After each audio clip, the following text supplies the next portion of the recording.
राधे राधे। नरसिंह राम जी का जीवन चरित्र, अध्याय 15वां, द्वेष का प्रतिकार। मनुष्य जीवन में कोई एक बात भी विचित्र हो जाती है तो वह उसकी ख्याति सर्वत्र फैल जाती है। फिर जिसका सारा जीवन भी रहस्यमय हो, अपूर्ण हो, वह भला कब तक संसार की आंखों से अपने को छिपा सकता है। भक्त श्रेष्ठ नरसिंह राम जी जब से बड़े भाई से अलग हुए थे, तब से उनका जीवन दुनिया की दृष्टि में रहस्यमय हो गया था। रोजगार कुछ भी नहीं, दिन रात भजन कीर्तन में लगे रहते थे। वेश गरीब सा था, परंतु अवसर आने पर उनका खर्चा देखते ही बनता था। बड़े बड़े श्रीमंतों के यहाँ भी संभवतः उस ढंग से कार्य नहीं होता था। सब लोग इस बात पर हैरान थे कि आखिर यह मामला क्या है। जब पुत्री का सीमंत संपन्न करके नरसिंह जी लौटे, तब उनका यश और भी अधिक बढ़ गया। सर्वत्र उन्हीं की चर्चा होने लगी, किंतु इस सुयश को उनके जाति के ईर्ष्यालु लोग कैसे सह सकते थे। नरसिंह राम की बड़ाई सुनकर उन्हें मानो जुड़ी चढ़ी आई और वह इस रोगों की जड़ ही काटने की चिंता में लग गए। उच्च मनुष्य की बराबरी न कर सकने पर दुष्ट मनुष्य ईर्ष्यावश उसे किसी भांति नीचे गिराकर भी अपनी बड़ाई बचाने का व्यर्थ चेष्ट किया करते हैं।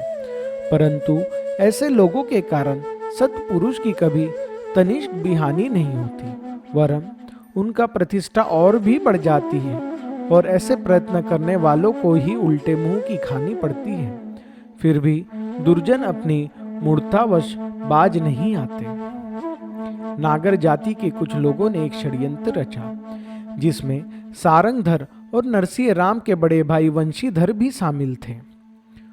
उन लोगों ने शहर की सबसे मशहूर और सुंदरी वेश्या चंचला को रुपयों का लालच देकर भक्त राज के पास भेजा।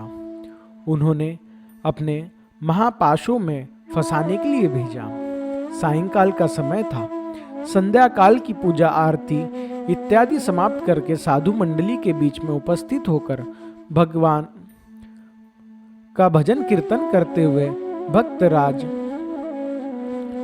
भजन करने की तैयारी कर रहे थे। धूप पुष्प की सुवास और भगवान के सानिध्य के कारण वहां का वातावरण बड़ा ही पवित्र और आनंदमय हो रहा था। ठीक इस समय श्वेत वस्त्र धारण किए, गोपी चंदन का तिलक किए और गले में तुलसी की माला पहने चंचला ने भक्तराज के घर में प्रवेश किया। उस समय वहां एक भक्तमती साध्वी की तरह ये शोभा दे रही थी। उपस्थित संत को जय श्री कृष्ण करके वहां एक और बैठ गई। बड़े भाव के साथ सब संग मिलकर हरि कीर्तन करने लगे। सभी साधु यहाँ तक कि स्वयं भक्तराज भी मंत्र मुग्ध की तरह उसी की तन्मयता देखने लगे। भजन समाप्त होने पर भक्तराज ने चंचला से प्रश्न किया, बहन, आपका शुभ निवास कहाँ है? मेरा निवास प्रभास क्षेत्र में है। मैं द्वारिका जा रही हूँ। आपका नाम सुनकर एक कार्य के लिए मैं आपके पास आई हूँ। चंचला ने अपना मिथ्या परिचय दिया। ऐसा कौन सा कार्य है जिसके लिए आपको मेरे पास आने की जरूरत पड़ी? भक्तराज ने विस्मय के साथ प्रश्न किया। मैं एक दान की इच्छा से यहाँ आई हूँ, चंचला ने उत्तर दिया। साध्वी, यदि तुम्हें किस तरह का दान लेने की इच्छा है तो तुम किसी श्रीमंत के घर पर जाओ। मेरे पास तो इस करताल, मृदंग और गोपी चंदन के अतिरिक्त और कोई वस्तु नहीं है, भक्तराज ने सरलता पूर्वक कहा। भक्तराज, जो वस्तु मैं आपसे लेना चाहती हूँ उसे मैं और किसी से लेना नहीं चाहती।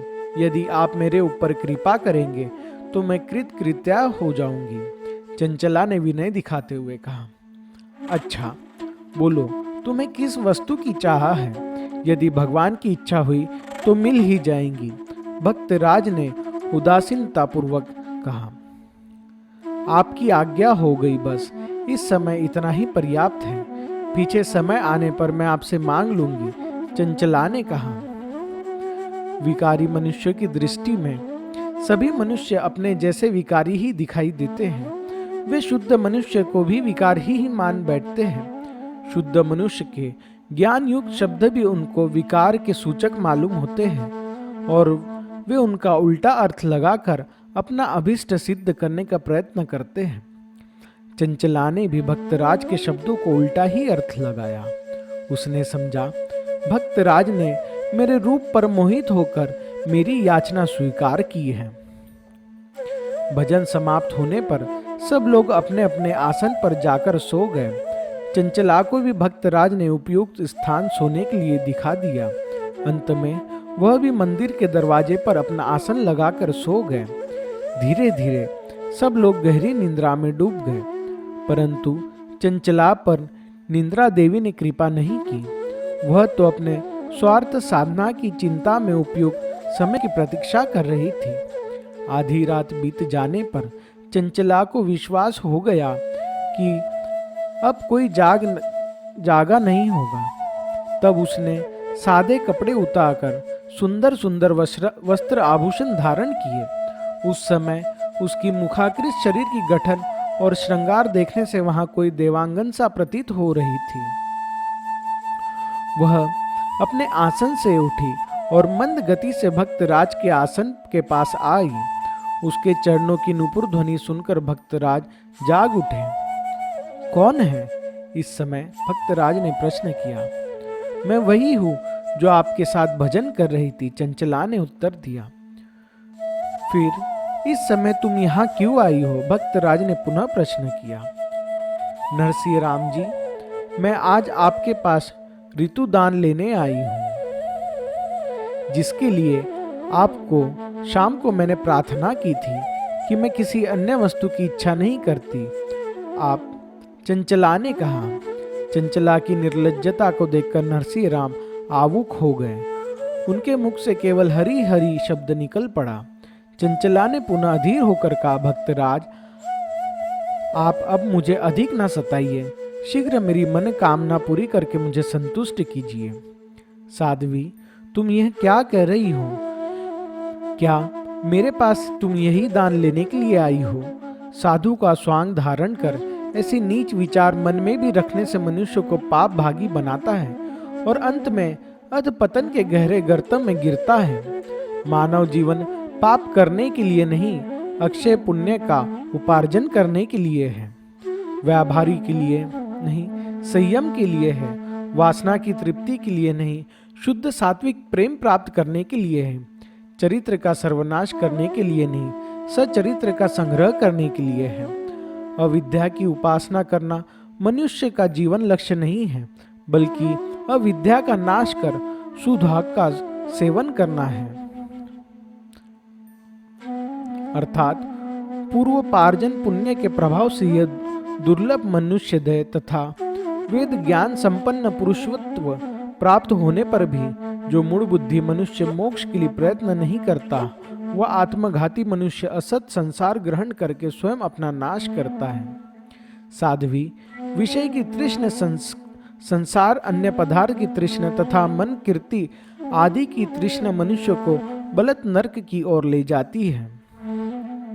फिर यदि इस बार तृष्णाओं की पूर्ति भी कर दी जाए तो मनुष्य को उनसे शाश्वत सुख कदापि नहीं मिल सकता, बल्कि इन तृष्णाओं के प्रोत्साहन देने से ये और भी बढ़ती है। उम्र बीत जाती है, शरीर बूढ़ा हो जाता है, परंतु तृष्णा बूढ़ी नहीं होती। यह कामना की आग विषय रूपी ईंधन से बुझती नहीं, ज्यादा धधकती है और मनुष्य की समस्त सुख शांति को भस्म करके फिर से जन्म मरण के भयानक चक्कर में डाल देती है। अतएव इस तृष्णा का नाश करना ही मोक्ष का प्रधान साधन है। घृत की आहुति से अग्नि विशेष प्रज्वलित होती है। इसी प्रकार इच्छाओं की तृप्ति करने से वह भयंकर रूप धारण करके मनुष्य का सत्यानाश करने में सहायता करती है। संसार भी एक प्रकार का महारोग है।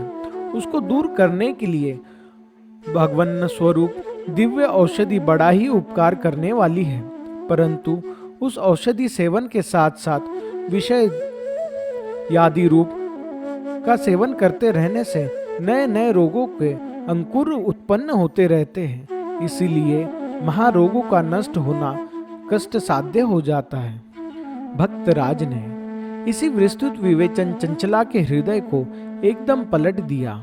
उसके जन्म जन्मांतर के कुछ संस्कारों पर मानो जादू सा असर हो गया और वह उसका हृदय पलटा पर से अपने आप को खिसकाने लगा। विषय गंध से अवपवित्र बना हुआ उसका तमोमय स्वरूप सत्संगकारी पूर्णिमा के सत्संग से निर्मल चंद्रमा की भांति विकसित होने लगा। उसके सौंदर्य में सात्विक शांति सम्मिश्रित हो गई। क्षमा कीजिए भक्तराज, आज आपने मुझे प्रागढ़ अंधकार में से निकालकर परम प्रकाश में पहुंचा दिया है। आज से मैं आप ही मेरे सच्चे सद्गुरु हैं। आपके सदुपदेशन मेरे विकार को निर्मूल कर दिया है, परंतु मैंने आज तक पाप कमाने में कोई कसर नहीं रखी है। मेरे दुसंग से अनेक सुशील युवक पथभ्रष्ट होकर नष्ट भ्रष्ट हो चुके हैं। आज आपने कुरुकृत्य स्मरण कर मेरा कलेजा कांप उठा है। उन्हें देखते हुए तो ऐसा मालूम होता है कि मुझे रेराव नरकों में भी स्थान मिलना कठिन है। आप मेरे कल्याण मार्ग के निर्देशक बनकर मुझे उचित शिक्षा दीजिए। गदगद कंठों से जो कहती हुई चंचला भक्तराज के चरणों में गिर पड़ी।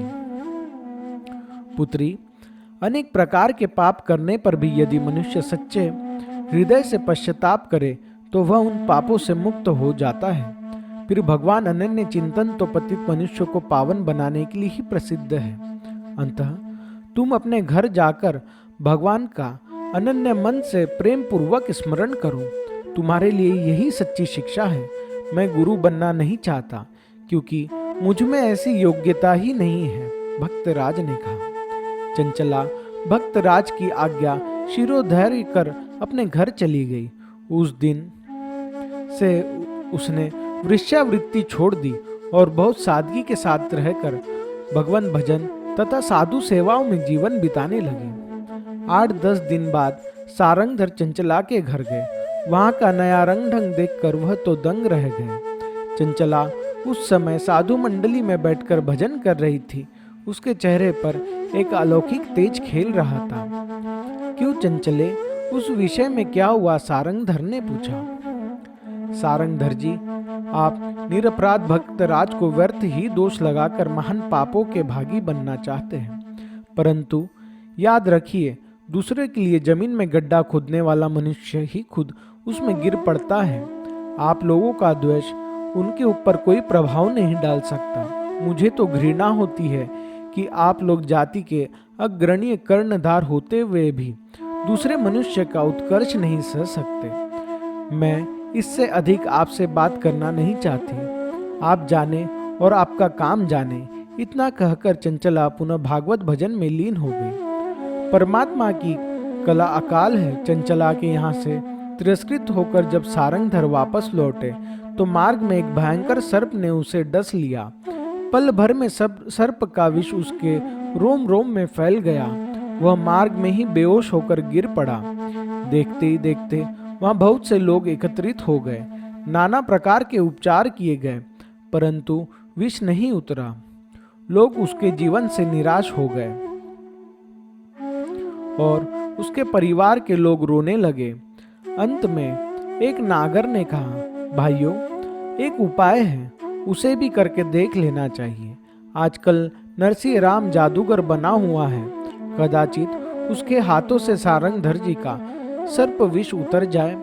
सब लोग सहमत हो गए और सारंगधर को भक्तराज के मंदिर में उठा लाए। जब भक्तराज सारा हाल कहाँ गया तो उन्होंने कहा, भाइयों, मैं कोई तंत्र मंत्र तो नहीं जानता। हाँ, भगवान की कृपा से उनके चरणों दक्ष से कदाचित मृत्यु का भय दूर हो जाए।